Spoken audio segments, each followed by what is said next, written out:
Hello সবাইকে। তো হঠাৎ আমাদের স্টুডিওটা এসিতে দেখলাম আর ঠান্ডা আসছে না।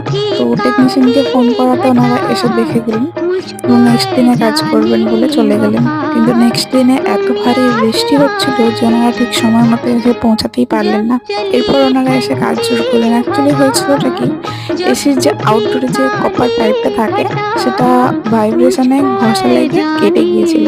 তো ওনারা কাজ করে চলে যাওয়ার পর আমরা সবটা গুছিয়ে নিচ্ছিলাম, কারণ ধুলোবালির জন্য পুরো রুমটা ফাঁকা করে দিয়েছিলাম যাতে সমস্ত জিনিসগুলো ধুলোবালি না লাগে।